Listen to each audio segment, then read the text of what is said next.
4 years ago, the Los Angeles Rams made a trade that shook the NFL to its core, sending their 26-year-old franchise quarterback to Detroit along with an almighty haul of draft picks in exchange for Matthew Stafford was the ultimate all-in move. They had mortgaged their future for a shot at winning in the present, and it paid off. Super Bowl 56 was theirs. The following season, it all came crashing down. Just 5 wins, and sitting on the outside looking in when it came to the conversation around serious contenders in the NFC. But in 2025, they've completely flipped the script. The LA Rams are a serious football team. As much as I hate to say it, because we know I'm the biggest Rams hater out there, this seems like the most complete team in football, no? They have been for a minute. So the Rams very much making it clear that they believe that they are the best team, not just in the NFC. Forget about the first round bye and what they're doing in the NFC. There's an argument to be made that we watched the best team in the NFL tonight in the LA Rams. Elite on both sides of the ball. A roster loaded with stars in the City of Angels, where 2 shine brighter than the rest. We've known it for quite some time, but the NFL has a Matthew Stafford and Puka Nacua problem, which isn't going away anytime soon. The crazy part is that coming into this season, we weren't even sure how much of this duo we would get to see in 2025. There are the ever-present injury concerns with Nakua, which were one of the main reasons behind him being a 5th-round draft pick out of BYU in the first place.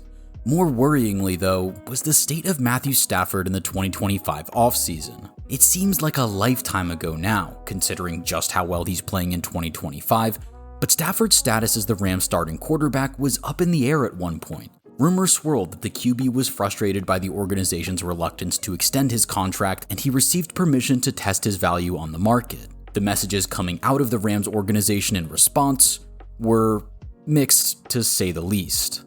Just do you want him as your quarterback? There's no doubt that's what we want, but it's the balance of, all right, what does it look like with, if we can get something done, and then what does it look like without, relative to, maybe extra money that you would have, draft capital you would get in return. What is the contingency plans in place? If it's not him, what does it look like after this stud isn't our quarterback, whether that's 2 years from now here, or whether that's, this year. So there's a lot of layers, and I think it's always about collaborating. That sounded rather non-committal from McVay. After all, maybe just the one Super Bowl with Stafford was enough for him. But Rams Nation breathed a huge sigh of relief when they signed Stafford to a restructured deal with a $25 million pay bump over the 2025 and 2026 seasons to keep him on board. From the outside looking in, that is a lot of money to bank on a guy entering his 17th season. And it seemed as though the worst-case scenario was on the cards for LA when the 37-year-old Stafford sat out the entire first month of Rams training camp with a back issue, an aggravated disc according to ESPN's Sarah Barshop. Any kind of back injury is concerning, but when it's your aging franchise quarterback, panic, understandably, begins to set in. And fair enough. Restructuring Stafford's contract at great expense to the team, only to start Jimmy Garoppolo all year instead, would be an abject waste of money. But one of Stafford's standout traits has always been his toughness. The iconic mic'd up clip where he plays through a dislocated shoulder back when he was with the Lions is etched into most NFL fans' minds for a reason. Well, the Rams number 9 was adamant that he would start week 1, which is when he ultimately put any concerns about his health or his commitment to the team to rest. 245 yards, 72% completion rate for 1 touchdown in a gritty 14-9 win against one of the stingiest defenses in the country in Houston. The lion's share of those yards, 130 to be exact, went to none other than Puka Nakua, who was unguardable as usual. Even though a brutal tackle from Henry To'oTo'o left him bloodied, Nakua took after his QB, brushed off the injury, and balled out. The following week, a lackluster Titans team was able to keep the contest close going into halftime, although the Rams ran away with the game in the second half. Week 3 in Philadelphia would be their first major test of the season. LA had given the Eagles their toughest test of the postseason just 8 months prior, with the Stafford-Nakua tandem nearly mounting an improbable comeback at a snowed-in Lincoln Financial Field. Nakua bested his playoff effort with 112 yards on 11 receptions, while Stafford threw 2 touchdowns to 1 pick, and, crucially, was able to get their field goal unit within range to knock in the go-ahead kick in the dying seconds. What happened next is one of the special teams plays of the season, which was ultimately responsible for the Rams' first loss of the season.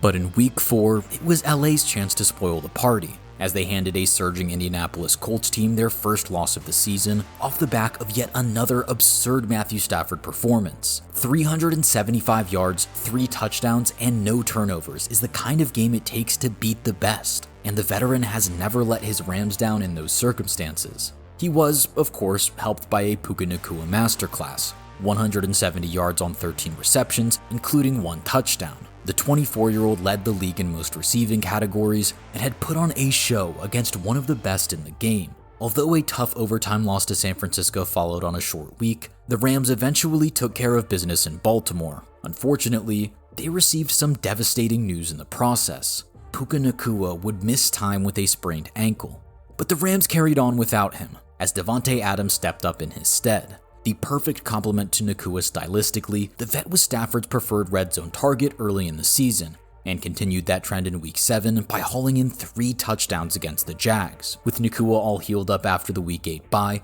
it was back to the usual for the Rams. 4 straight wins, 2 of which came against division rivals before a surprise loss to Carolina threatened to rock the boat. Not for long though. In Week 14 against the Cardinals, Puka and this offense were back to their imperious best, with Nakua bringing in 7 receptions for 167 yards and 2 touchdowns. That brings him up to 1,186 yards and 6 touchdowns on the season already, confirming that he really is one of the league's best. Finding a gem like that in the 5th round is a privilege, and everyone around the Rams organization knows it. Talk to me about Puka, man. Have you ever seen a guy just reckless abandon with his body, enjoyment of life? I always say he's like the Ted Lasso character, football is life. Like literally, like every day, this dude just loves playing the game of football, man. That reckless abandon, that love for the game, isn't surface level. Nakua's willingness to sacrifice and lay it all out there for the team has made him one of the most reliable wide receivers in the league, not to mention a fan favorite. Puka sets the tone for the offensive skill positions with his relentless effort and physicality, leading all wideouts with 5 broken tackles on the season, with the 3rd most yards after contact in the league. A wide receiver 1 without a drop of diva in them is rare these days, but for an offense that leans on its pass attack like these Rams do, it is an absolute necessity. But none of that would be possible without one man, who is quickly becoming the story of the season. The biggest headline to come out of LA has to be Matthew Stafford's unprecedented MVP campaign. From nearly being traded away and missing the opening kickoff to leading the best team in the league, 2025 has been a wild ride for Stafford so far. But 14 weeks into the season, the 37-year-old is leading the league in passer rating, touchdowns, touchdown percentage, and first downs, all while throwing just 4 interceptions. Stafford is maneuvering with supreme efficiency, and he even went on an insane run of 28 straight touchdowns without throwing an interception, which set a new NFL record. Unfortunately, he would cough up 2 picks shortly after breaking that record, but still, he is playing so well that it is literally impossible to ignore. I think they have right now a guy playing like the best quarterback in the National Football League in Matthew Stafford. The man hasn't thrown an interception since Week 3. And since that time, he's thrown 25 touchdown passes without a single interception. That's how fantastic he's been. Stafford isn't just on a hot streak. He is consistently the best player on the field whenever the Rams play. And it's not particularly close. On the Athletic Football Show, they make a very strong argument for Stafford's MVP candidacy, comparing the rare confluence of factors in 2025 with a recent QB season from one of the greats. The comparison I made today, and I brought this up to Derek, the season that this most reminds me of is watching Brady in 21, where it's the combination of downfield throws and just getting rid of the ball instantaneously. And I think why that comparison is sort of illustrative to me is that very, very, very rarely do you get a guy who has seen this much football and is 37, 38 years old and still has this level of physical talent. And Brady, to me, is the other best example of that. And so when I watch Stafford right now, that's the only comparison that can come to mind is that one specific Brady season. And I think that's the level of quarterback play that we are talking about right now. That mix of veteran savvy and physical ability, which wasn't always a given for Stafford, makes this such a special season to watch. Beyond the statistics, His ability to dominate, make every throw, every read, every adjustment in the book, has made the 37-year-old pocket passer one of the most devastating weapons in the game. In a league that has been prioritizing quarterback mobility and athleticism, that says a lot. And if the GOAT is right, this could usher in a scary new phase of Matthew Stafford's career. Yeah, you're only 37. You got at least another 8 years to play, so I can't wait to watch all of them. Okay, that's obviously a joke, but if there's anyone who was able to overcome their physical limitations and play at an elite level well into their 40s, it's Tom Brady.